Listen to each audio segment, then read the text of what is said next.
Hi dear students, tense की series में आज हम पढ़ने जा रहे हैं तीसरा टेंस प्रेजेंट परफेक्ट टेंस। तो पहले हम पहचानेंगे प्रेजेंट परफेक्ट टेंस के वाक्यों के अंत में क्या दिया होता है हिंदी में।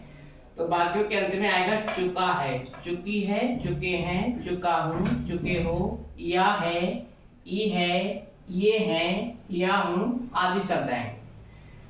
तो इस प्रकार से हम पहचान पाएंगे कि प्रेजेंट परफेक्ट टेंस के वाक्य के अंत में क्या शब्द दिए होते हैं। इनको इंग्लिश में ट्रांसलेट करने का फार्मूला होता है, सबसे पहले सब्जेक्ट लगाएंगे, हेल्पिंग वर्ब के रूप में हैज या हैव में से एक का प्रयोग करेंगे, वर्ब की थर्ड फॉर्म और लास्ट में ऑब्जेक्ट। यहाँ पर हैज सिंगुलर नंबर के सब्जेक्ट के साथ प्रयोग होता है और हैव प्लूरल नंबर के सब्जेक्ट के साथ प्रयोग होता है। सिंगुलर नंबर और प्लूरल नंबर के बारे में मैं प्रेजेंट इंडेफिनिट में डीपली बता चुका हूँ। He, she, it and all names सभी सिंगुलर नंबर के होते हैं। आई, वी, यू, दे और सभी ऐसे सब्जेक्ट जिनके अंत में एस लगा होता है, जैसे स्टूडेंट्स है, बुक्स है, टीचर्स है, बॉयज है, गर्ल्स है, ये सभी प्लूरल नंबर के होते हैं। तो प्लूरल नंबर के साथ हैव का यूज होगा और सिंगुलर नंबर के साथ हैज का।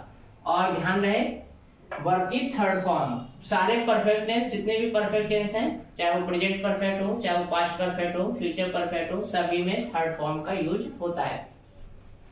निगेटिव बनाएंगे तो हेल्पिंग वर्ब के बाद नॉट ऐड किया जाता है। तो एक रूल अगर याद कर लिया तो बाकी चार रूल इजीली याद हो सकते हैं। इंट्रोगेटिव बनाएंगे तो यही हेल्पिंग वर्ब उठ करके सब्जेक्ट के पहले आ जाएगी।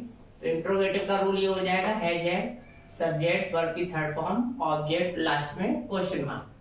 इंट्रोगेटिव नेगेटिव बनाएंगे तो सब्जेक्ट के बाद नॉट भी रहेगा, हैज है उठ के पहले आएगा। देखिए हैज है उठ करके सब्जेक्ट के पहले आ गया, सब्जेक्ट दूसरे नंबर पर, नॉट वर्ब की third form and object. Example के माध्यम से ये क्लियर करते हैं।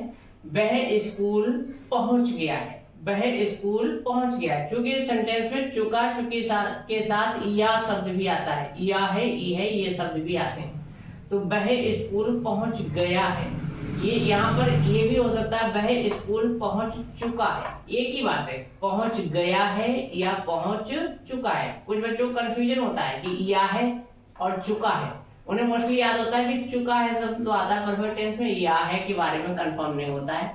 तो देखिए या है शब्द भी आता है। इन दोनों सेंटेंस को मैंने कंपेयर करने के हिसाब से लिख दिया है, वह स्कूल पहुंच गया है, वह स्कूल पहुंच चुका है, एक ही बात है। और सेम ट्रांसलेशन होगा, he has reached to school, he has reached to school.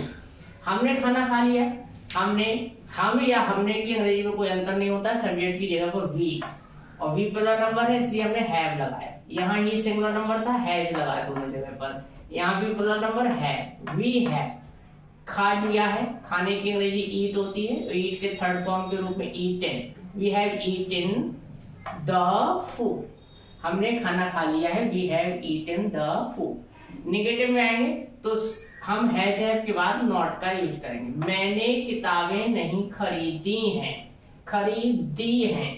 यहाँ पर वैसे तो देखने को दी मिल रहा है, लेकिन नहीं, ई शब्द की आवाज आ रही, ई, खरीदी। और ये देखिए ई शब्द इसमें आता है। तो मैंने किताबें नहीं खरीदी हैं, यहाँ पर हम दा शब्द को फोकस ना करें, साउंड को फोकस करें, खरीदी यानी कि ये वाली साउंड आ रही, ठीक है। तो मैंने किताबें नहीं खरीदी हैं, सब्जेक्ट हो गया आई, आई के साथ आई प्लूरल नंबर होता है, हैव लगाया, आई हैव नॉट, खरीदने की अंग्रेजी वाई होती, वाई की थर्ड फॉर्म के रूप में वॉट लगाया गया, I have not what books, किताबें लिखा हुआ, किताब नहीं लिखा, किताबें लिखा तो हमने बुक्स का प्रयोग किया है। गाड़ी दिल्ली नहीं पहुंच चुकी है, गाड़ी दिल्ली नहीं पहुंच चुकी है। देखिए बोलने में थोड़ा सा अटपटा लग रहा है, लेकिन मैंने समझने के हिसाब से यहाँ चुकी है लिखा है। वैसे ये सेंटेंस यहाँ पर ये भी होना चाहिए कि गाड़ी दिल्ली नहीं पहुंची है, ई है, यहां से देखिए ई है, पहुंची है, यहां देखने को तो मिल रहा है पहुंच चुकी, ई की आवाज यहां भी आ रही और पहुंची तो भी ई की आवाज आ रही, तो दोनों सेम सेंटेंस होते। अगर हम इस सेंटेंस को ऐसे लिखते कि गाड़ी दिल्ली नहीं पहुंची है तो बेटर होता। फिलहाल समझाने के हिसाब से मैंने जानबूझ के लिखा है गाड़ी दिल्ली नहीं पहुंच चुकी है। The train has not reached to Delhi, the train subject हो गया, सिंगुलर नंबर है तो हमने हैज का प्रयोग किया है, नहीं शब्द नॉट के रूप में, और वर्ब की third form reached to Delhi.